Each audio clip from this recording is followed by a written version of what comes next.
Muy buenos días, bienvenidos a su programa Se Abre la Rueda. En la dirección general de la radio, de TNO Radio, el señor Rafael Casela, un poquito desaparecido estos días, no lo conseguimos. Si usted lo ve por ahí, por favor dígale que necesitamos hablar con él.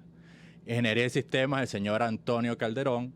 Coordinación de Sistemas, Carolyn Méndez. Control técnico, la dueña del tiempo, Bárbara Caguán. En las redes sociales, nuestra querida Cristina Ford. Le habla Fernando Serrano. Hoy está el señor José Guarino de manera...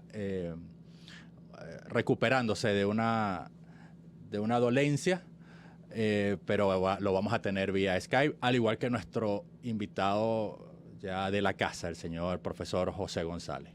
Vamos a identificar la radio y volvemos ya de entrada con el programa.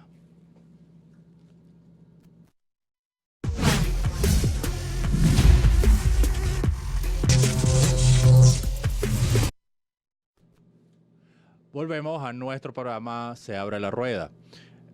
A nombre de nuestros anunciantes. Traqui, Mineros de Guayana y Ciudad Mineros, la primera ciudad deportiva de Venezuela. Temas controversiales, los que vamos a tocar hoy con el profesor José González, a quien tenemos desde Nueva York. José Ignacio, guerra comercial Estados Unidos con China es algo que está afectando, va a seguir afectando el mercado mundial. No parece haber una solución a corto plazo, hay tiras y encoges, hay buenas palabras, hay malas palabras, muy al estilo Trump. Y bueno, eso afecta no solo pues, el comercio entre ellos mismos, sino genera una preocupación en todos los mercados, tanto financieros como comerciales. Y bueno, fue uno de los temas tratados ahorita en la más reciente reunión del Grupo de los 7. El G7. Exactamente. Sí. Tu opinión al respecto para darle Fernando. entrada a nuestro excelente invitado. Sí, buenos días desde la distancia, ausente, más no dejo de estar presente físicamente. Gracias como siempre a nuestro amigo, bueno, y en mi caso en particular familia, el profesor José González. Bueno, efectivamente acabo de ver un dato que dice que el PIB en el segundo trimestre de Estados Unidos muestra un desempeño más sólido en comparación con otras economías. Un crecimiento del PIB del 2% y un crecimiento del consumo revisado hasta el 4.7%. Me corregirá el profe José González. Y dice también que los indicadores económicos adelantados muestran que las exportaciones subieron 0.7% y el déficit comercial de bienes se redujo en 72.3 mil millones de dólares. La data aparentemente sigue siendo interesante, la data macroeconómica norteamericana. Sí vimos algunos temas o algunas dicotomías en el lenguaje tanto, digamos que verbal como corporal, tanto del presidente Trump como de los otros integrantes del G7. Se habló nuevamente de la inclusión para llegar al G8, de uno de los países que era insigne en este mercado. Bueno, y algunas particularidades, Fernando, antes de darle la palabra al profesor José González. ¿Qué está pasando en la economía venezolana? Dólar alternativo disparado, preocupante. El alternativo y el de los bancos y el de las mesas de cambio igualmente, o sea, prácticamente en porcentaje en paralelo. Bolsa de Valores de Caracas tratando de seguir esa indexación, por llamarlo de alguna forma. Para los que nos siguen fuera de Venezuela y los que están en Venezuela pero no quieren sacar la cuenta o no la han sacado, un dólar ya a más de 20.000 bolívares hoy, cuando estamos conversando, todavía el mercado no ha pasado la primera cotización del día, en 20.000 bolívares significa a bolívares fuertes, es decir, hace un año, 2.000 millones de bolívares fuertes. Esto lo predijo el señor José González hace más de 10 años.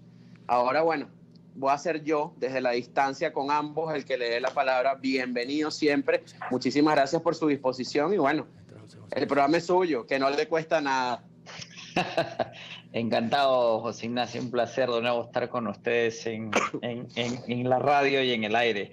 El tema de la guerra comercial se suaviza esta mañana con una declaración del vocero del Ministerio de Comercio de China diciendo que China quiere desescalar la guerra comercial y llevarla a un punto en que se reduzcan las agresiones, de alguna forma, es lo que se lee entre líneas en la declaración, especialmente después de lo que dijera Donald Trump, el presidente norteamericano, luego de la reunión del G7 en Francia. Se esperan reuniones en septiembre entre ambas partes. Sin embargo, el mercado sigue muy escéptico de que se vaya a llegar a un acuerdo formal para retroceder en las tarifas ya aplicadas por parte de los Estados Unidos y de China. ¿En qué sentido? En que queda muy claro que los mensajes que se envían desde China es que Donald Trump no es un negociador estable ni es un negociador confiable. En la medida que plantea una cosa, retrocede, vuelve a plantear otra cosa, vuelve a retroceder. Y los chinos tienen tanto interés en no pasar vergüenza como la tiene la administración norteamericana. Y el mercado, si bien está a 200 y pico puntos arriba para el Dow Jones, 245 puntos en este momento, el mercado de renta fija, que es el que lleva hoy día la batuta de las expectativas de mercado, los retornos sobre los bonos a largo plazo norteamericanos se siguen apretando. Y cuando sí. Disculpe que le interrumpa, pero qué interesante eso que ha dicho, de que en el mercado norteamericano quien da la pauta es el mercado de renta fija y no el de renta variable, es decir, los bonos sobre las acciones. ¿Esto por qué, profesor? Porque siempre ha sido así. Los bonos, siempre. Los mercados de renta fija son muchas veces más grandes que los mercados de renta variable. Correcto. Y los mercados de renta fija establecen el valor del dinero y el valor del crédito. Recuerde que la deuda es una obligación, las acciones son una promesa, ¿sí? Correcto. Y el problema con las acciones es que representan el patrimonio, y el inventario de patrimonio es limitado, porque es la diferencia entre activo y pasivo, mientras que la deuda puede ser lo que usted esté dispuesto a prestar a una compañía. Una compañía puede apalancar su balance en la medida que el mercado se lo permita, y el costo del dinero siempre es lo más importante. De allí que los mercados de renta fija estén apretando sus retornos y la curva se haya invertido. ¿Qué significa que la curva está invertida? Que si usted compra un bono a 30 años le rinde menos que un bono a 2 años, lo cual es un absurdo. Si usted se presta dinero a 30 años debería tener un retorno mayor. Pero ¿eso qué sucede? Lo que se está apretando no son los cupones, sino los retornos, porque la desconfianza del mercado en función del corto plazo hace que compren bonos a largo plazo y que los retornos se aprieten. Y eso hace que el mercado siempre de acciones esté bajo la amenaza de una corrección, porque el mercado está asumiendo que esta guerra comercial lo que va a hacer es precipitar una recesión norteamericana. ¿Por qué? Europa crece menos del 1%, ¿sí? De hecho, Alemania, en los últimos indicadores de crecimiento industrial, ya crece el 0.2%. Alemania está al borde de la recesión. Y acaban de publicar, y disculpe que lo interrumpa, la inflación en Alemania cae al 1.4% en agosto versus el 1.5% esperado. O sea, todo lo que usted está diciendo, incluso el bono alemán está pagando ya tasa negativa, ¿correcto? Desde hace mucho tiempo. Casi el 15% de los bonos soberanos a nivel global pagan tasa negativa. Japón, Alemania, Inglaterra está a punto, y la perspectiva, Francia pasa a tasa negativa. Y el temor del mercado norteamericano es que el bono largo norteamericano, el bono del Tesoro a 10 años, pague tasa negativa en los próximos 12 meses. Y el problema es que cuando el bono de referencia global pague tasa negativa, es que vienen unas distorsiones importantes en los mercados, lo que se llama el síndrome japonés. Una economía sin inflación, sin volatilidad, sin crecimiento, en un estado de depresión financiera, por así llamarlo.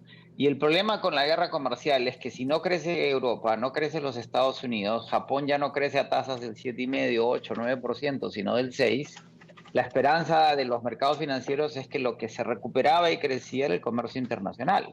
Y si hay una guerra comercial, el comercio internacional tampoco crece. Los efectos empiezan a ser masivos porque caen los precios de los commodities, se desaceleran los mercados emergentes, los retornos financieros o son volátiles o son muy apretados, y esa es exactamente la situación que estamos viviendo. Desde una dinámica en la cual la actitud de Donald Trump en su negociación con China es absolutamente contraproducente e innecesaria. ¿Y qué busca, profesor González, el presidente Trump? Nadie sabe a ciencia cierta qué es lo que busca. Es un misterio, es un misterio. El problema del mercado, recuerden que el mercado aprecia la estabilidad, el mercado aprecia la predictibilidad, y el problema con Trump es que Trump es impredecible, y si bien es muy político, ejerce con muy mala forma las políticas públicas. Y eso cada vez siembra más desconfianza en el mercado. La performance de Trump en el G7 fue prácticamente inverosímil. En la conferencia de prensa que dio al final, mintió varias veces, descaradamente, entre otras cosas diciendo que había tenido una llamada con el gobierno chino y el gobierno chino negó tal llamada. En señalar que su esposa había conocido al presidente de Corea del Norte cuando todo el mundo sabe que no se conocieron jamás. Y ese tipo de vaivenes desde la administración Trump, empezando por el presidente mismo, tiene al mercado muy ansioso también. Y la convicción en el mercado de que la guerra de las tarifas con China no tiene solución aparente, porque la lectura es que ya los chinos habrían tomado la decisión de no negociar con Trump en la medida que asumen que las posibilidades de que Trump no sea reelegido el próximo año son muy altas. Entonces, ¿qué sentido tiene negociar con Trump o acceder a la presión de Trump cuando bien podría ser un gobierno que en un año y medio no va a continuar con sus políticas? Caramba, o sea, Ciertamente, ya es una realidad, disculpa, Fer, ya es una realidad latente entonces que el presidente Donald Trump pueda que no sea reelecto, profesor González. Ya los candidatos a la nominación demócrata son 20, eran 23. sí. Ya queda muy claro que hay 4 líderes, y en las últimas encuestas cualquiera de esos 4 líderes le ganaría a Donald Trump en una elección en noviembre del próximo año, en términos Caramba. de las encuestas. Ahora, no se puede descartar porque todavía estamos a un año y pico de la elección y cualquier cosa puede suceder en los próximos 14, 15 meses. Pero las posibilidades de que Trump sea reelegido no son ni tan obvias ni tan claras.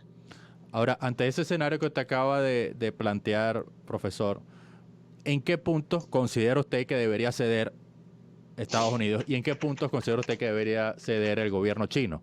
Porque definitivamente hay una negociación, y con Trump o posteriormente con otra administración tiene que haber una negociación. Hay un déficit comercial muy importante a favor de China, vamos a decirlo así, en el comercio con Estados Unidos, y creo, a mi manera de ver, que quien sea que esté gobernando los Estados Unidos tiene que entrar en un proceso de negociación con ellos. ¿Cuáles serían esos parámetros sobre los cuales usted considera que debería haber negociación y debería ceder a alguna de las partes?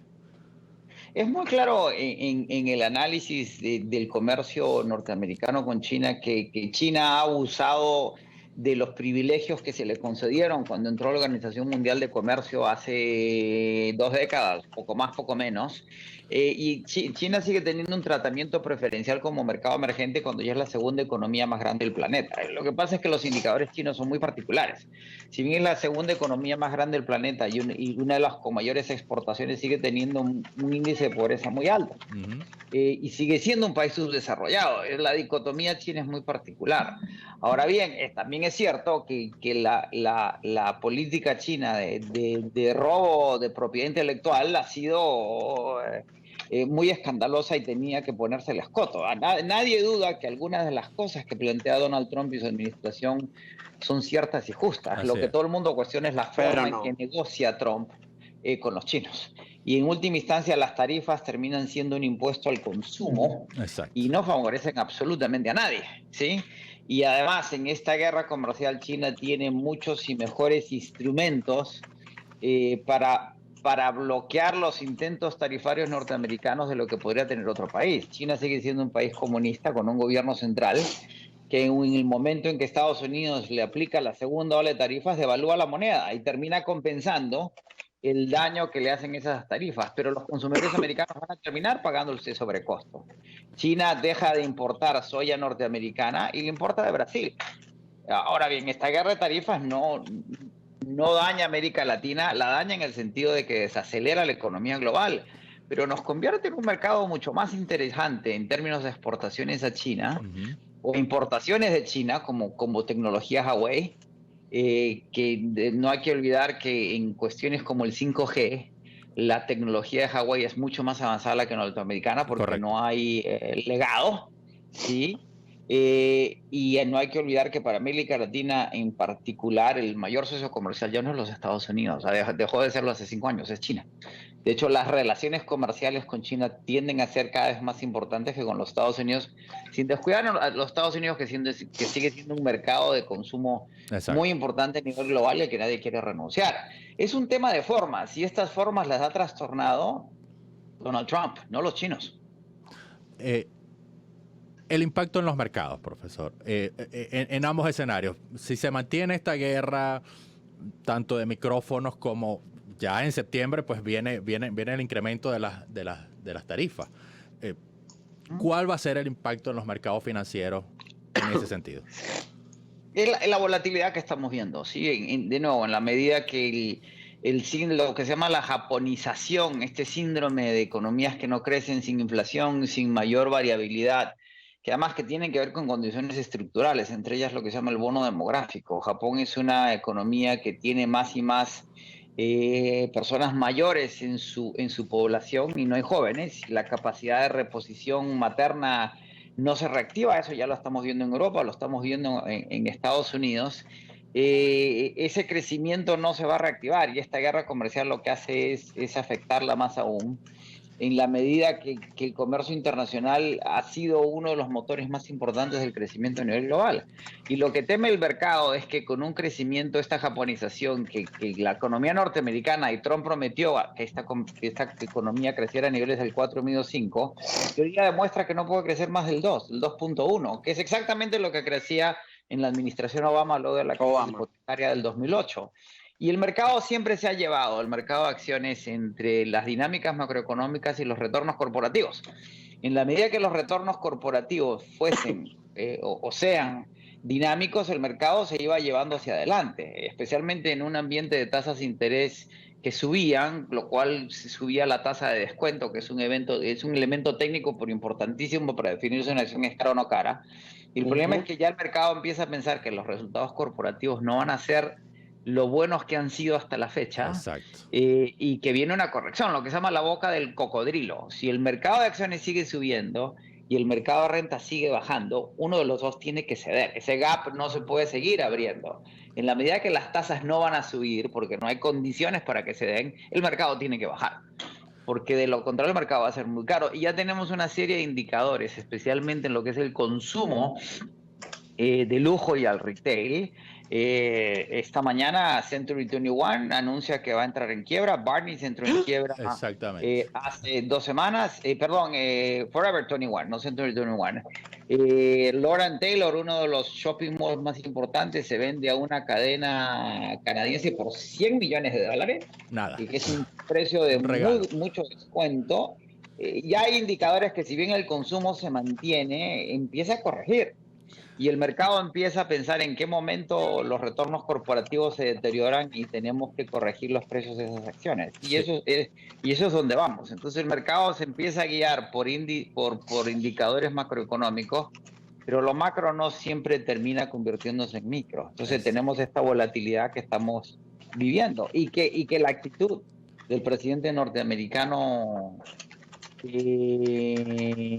no mejora, no coadyuva, no asiste en términos de recuperar estas dinámicas. Y si el bono del Tesoro norteamericano, que ya está transando hoy día 1,495%, en términos contra inflación ya son negativos, la inflación norteamericana es del 2%, si el bono llegara a transar en tasas negativas, como el bono alemán, que paga menos 0,7%, el japonés menos 0,29%, el francés menos 0,23%, es decir, si usted compra un bono alemán, japonés o francés, le está pagando al gobierno para que le guarde el dinero. ¿Sí? Correcto. Si los Estados Unidos llega a ese escenario, además recuerden, la economía venezolana hiperinflacionaria es una economía psicótica, ¿sí?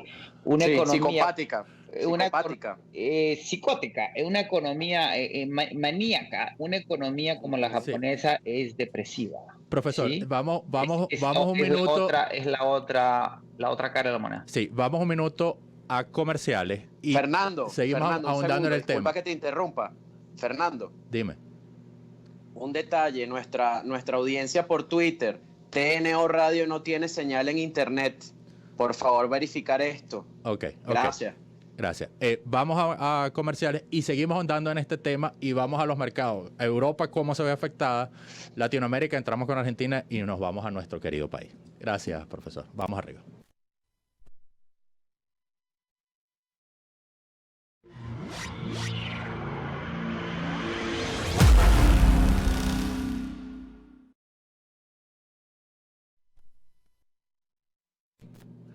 Seguimos en nuestro programa Se abre la rueda.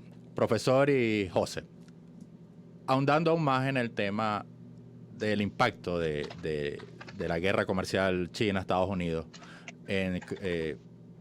hablamos del efecto que está sucediendo en los mercados norteamericanos, básicamente.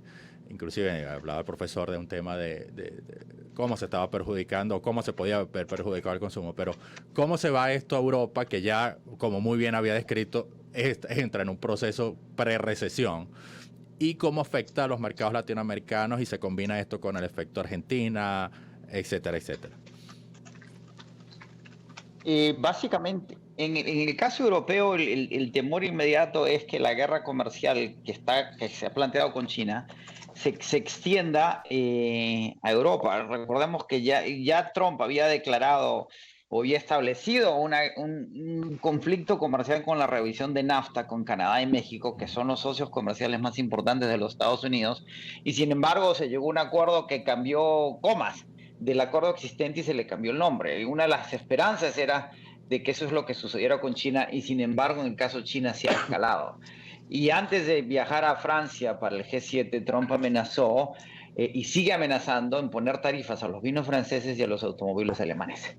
De allí que en el G7 la complacencia o el acomodo de los líderes europeos de cara a Trump, y hay muchas crónicas hoy día que mencionan lo incómodas que son las relaciones bilaterales de los líderes europeos con Trump en privado, luego de las plenarias, y se decidió, como en Canadá, no todas estas cumbres se cerraban con una declaración conjunta. Esta es la primera vez que no hay una declaración conjunta, porque en el Canadá Trump se negó a firmarla en el último minuto por un desencuentro que tuvo con el primer ministro canadiense. Y si es que Trump, en su impredecibilidad, estableciera una guerra comercial o extendiera su guerra comercial con Europa, las economías europeas se seguirían viendo afectadas.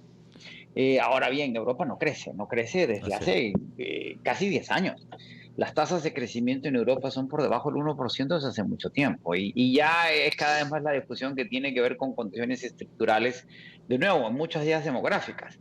Y lo curioso es que es un momento en que Europa y Estados Unidos necesitan de migración para reactivar sus economías, es cuando más se han asentado las políticas nacionalistas, xenofóbicas, nativistas, que impiden que esa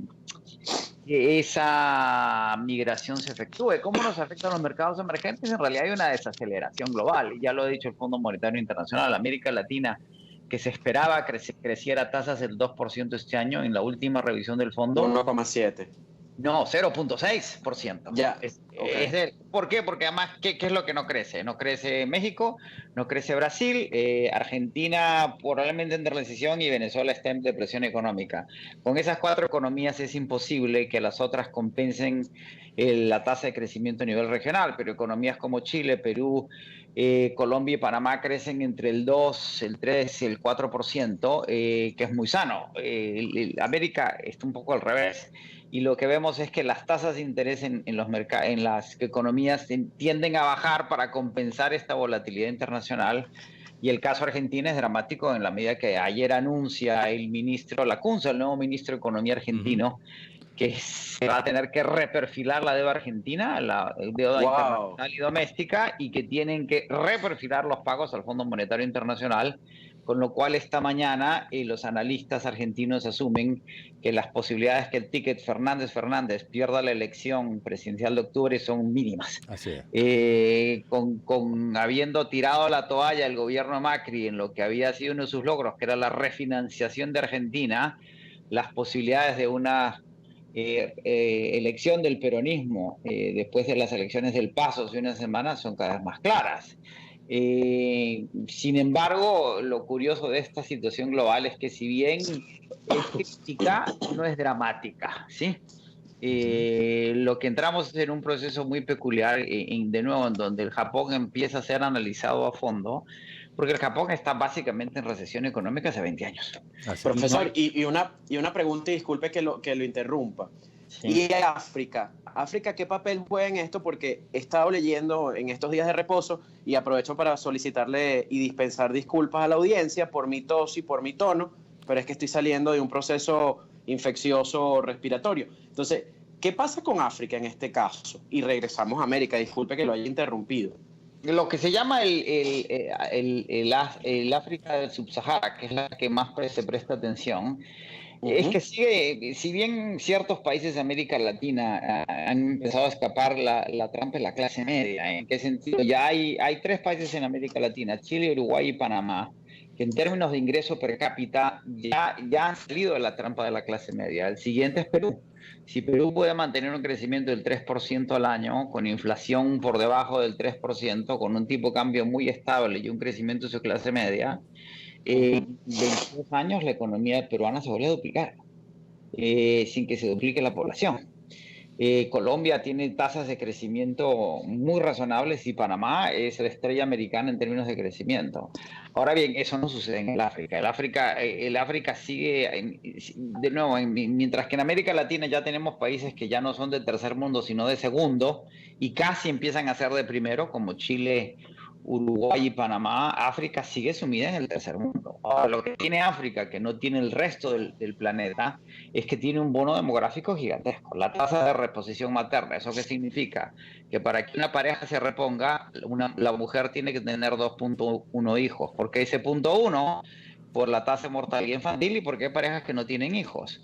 Esa tasa en el Japón, por ejemplo, es 0.73. En los Estados Unidos es 1.3. En México es 1.7.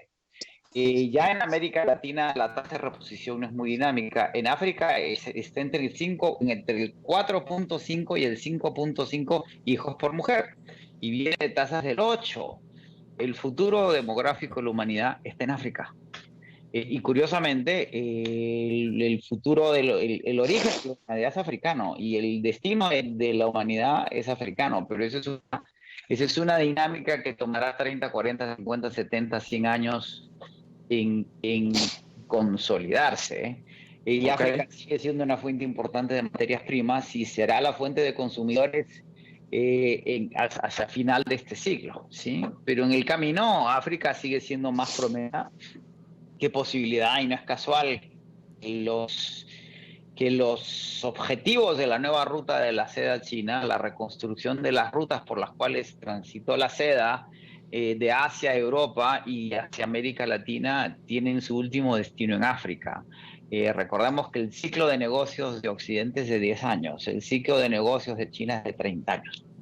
China tiende a pensar en ciclos mucho más largos, de ahí que esta guerra comercial con los Estados Unidos, que está pendiente de los resultados trimestrales y del crecimiento mensual y de la tasa de empleo mensual, no pueda competir efectivamente contra una economía como la China, que tiene absoluta discrecionalidad y cuyos plazos son mucho más largos. Correcto. Y es un poco, esa es la dinámica en la que estamos. Europa tiene una economía poco dinámica, pero tampoco tiene situaciones críticas. Veamos lo que está sucediendo en Italia. El gobierno de derecha cae porque no logra gobernar a la península y hay una reelección en la que gobierna la centroizquierda. Lo que están demostrando las derechas, que se pensaba era una opción.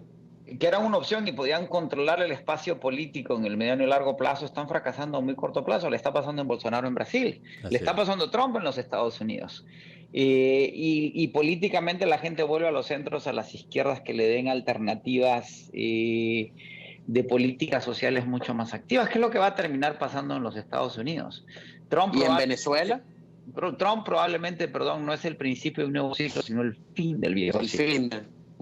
Y si no logra la reelección el próximo año y es reelegido un ticket progresista demócrata, y nadie cree que en este país un ticket progresista demócrata va a descarrilar la economía, probablemente entremos en un ciclo similar al de principios del siglo XX, de una centroizquierda gobernando por medianos y largo plazo. Ya Argentina es una advertencia de tal cosa. La elección de AMLO en México es efectivamente una cuestión en marcha de tal cosa, y lo que sucede en Colombia en los próximos 2 o 3 años va a determinar lo que va en esa dirección.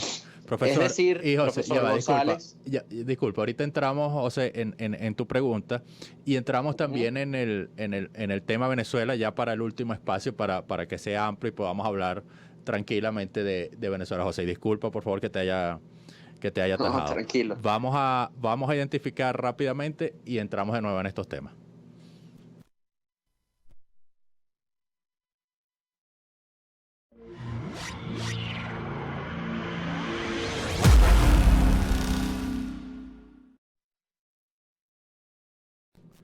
Seguimos en nuestro programa Se abre la rueda. José tenía una pregunta pendiente y vamos a entrar igualmente, vamos a ver el impacto de todo esto, el discernimiento que está haciendo el profesor González, y vamos a decir los problemas propios que se están generando internamente en Venezuela. Profesor, ¿cuál es la situación? ¿Cómo ve usted? ¿Cómo se concatenan todos estos hechos con nuestra realidad?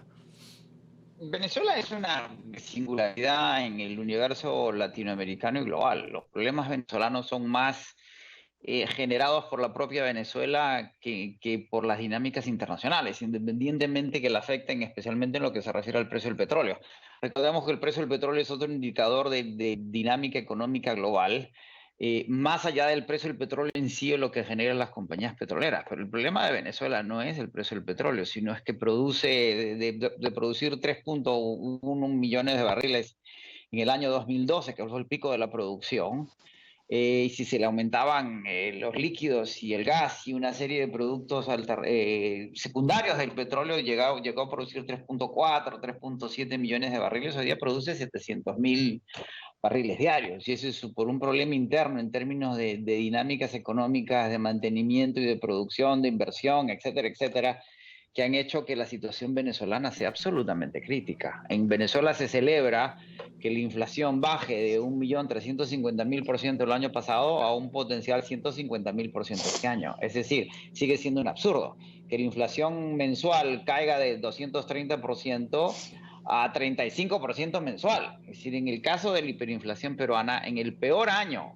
que fue en el 1990, con el Fujishock, el ajuste macroeconómico que establece Fujimori para restablecer el balance en la economía peruana, la inflación fue 7.000%. 7.000% en un año. Y en Venezuela tuvimos inflación el año pasado de 1.235.000%. Y ahorita en julio repuntó, y disculpe que lo ataje, este tema de la distancia nos complica un poco, pero es que es demasiado buena la información que usted da siempre. Tenemos una inflación en el mes de julio, aparentemente, según la Asamblea Nacional, del 33% mensual. Sí. Eso es escandaloso, y escuchando todo lo que usted ha dicho anteriormente de lo que están pasando las economías en Europa, lo que está pasando en Estados Unidos, China, guerra comercial, ¿qué va a pasar con Venezuela?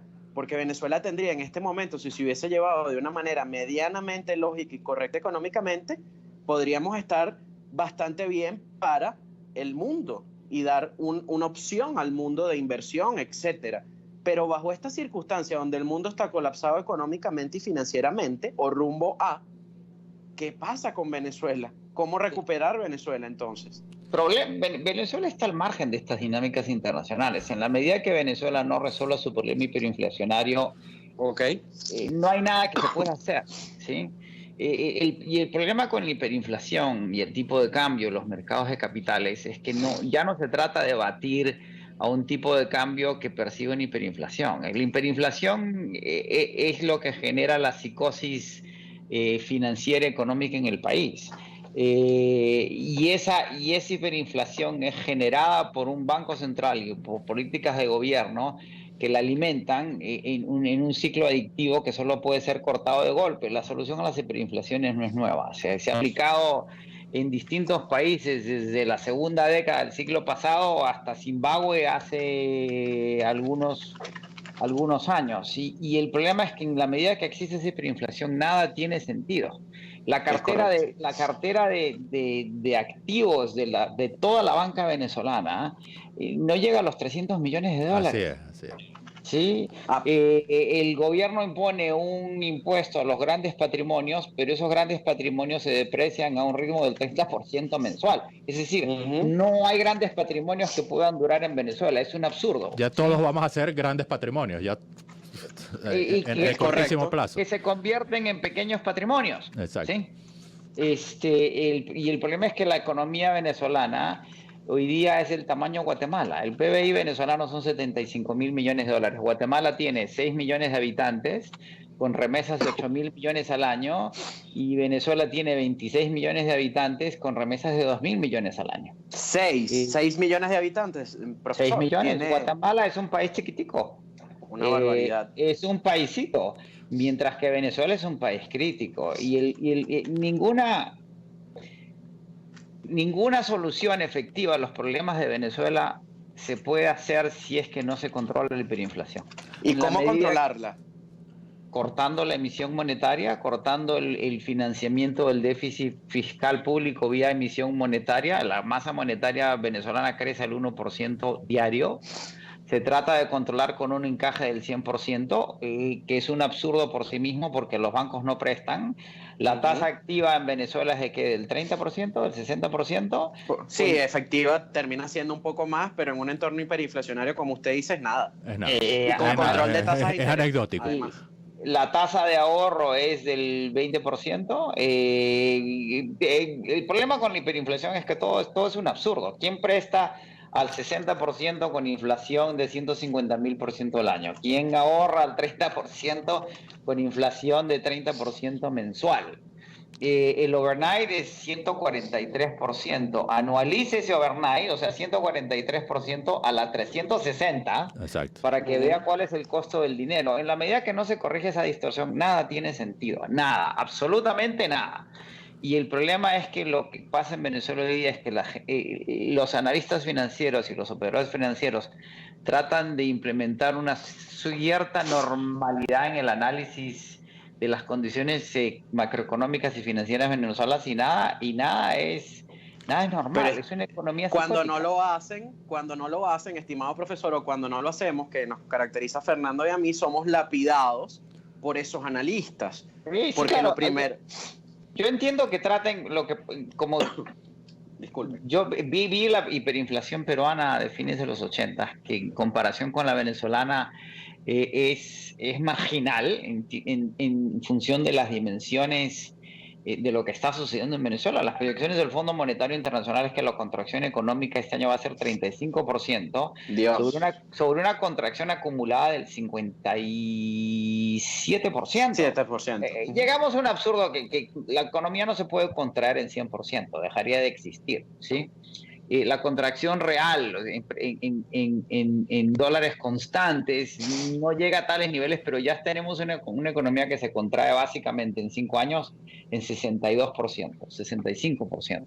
La economía venezolana es el 35% de lo que era hace 5 años. Ahora, todo proceso de recuperación tiene que pasar por el fin de la hiperinflación, y eso pasa por un programa de ajuste y de asistencia externa. Y no puede haber asistencia externa en la medida que no haya un plan coherente económico y no se levanten las sanciones norteamericanas. Correcto. Y las sanciones norteamericanas no se levantan hasta que no haya un cambio de régimen, y no hay un cambio de régimen. Ahí hay un entrampamiento que es político, que es económico, que es político, que es económico, que es político, que es económico. Y no puede ser que el salario mínimo mensual venezolano sea $2.50. Menos, ya es menos. 1.74 ayer. Así mismo. Y con una canasta familiar que cuesta que $15. Más o menos. Y eso es una canasta, es el costo semanal de la canasta. Es decir, alimentarse en 4 semanas son $60 aproximadamente. ¿verdad? Aproximadamente. Okay. Más menos, quizás yo ya diría... Un poco más al costo dólar bodegón. Al costo dólar bodegón es un poco más. Ok, pero digamos, como ese desfase tiene que ser resuelto, y hay una sola forma de ser resuelto: dejar de financiar el déficit fiscal con emisión monetaria, restablecer las relaciones internacionales del país, refinanciarse, que es lo que hizo Argentina, con el paquete del Fondo Monetario Internacional, y sin embargo, en el caso argentino vemos cómo las distorsiones no tienden a ser solucionadas ni resueltas tan fácilmente. Pero entonces Argentina, y creo que ya con esto vamos a ir cerrando, sí, por Fernando, favor. que me dé el time. Correcto, José, sí, Vamos a cerrar. Perfecto, excelente. Con esto, querido profesor, se rompe una teoría que se ha dicho mucho en Venezuela, que la economía no cambia gobiernos o no cambia tendencias políticas gobernantes. Bueno, en Argentina aparentemente, y en lo que es América, y puede que llegue incluso a Norteamérica, la economía sí cambia un gobierno entonces. En regímenes democráticos, en donde hay elecciones transparentes, sí, democráticas, abiertas y que se cumplen en temporalidades establecidas. Volvemos a los temas presidenciales. La economía no cambia gobiernos en regímenes autoritarios. Así es.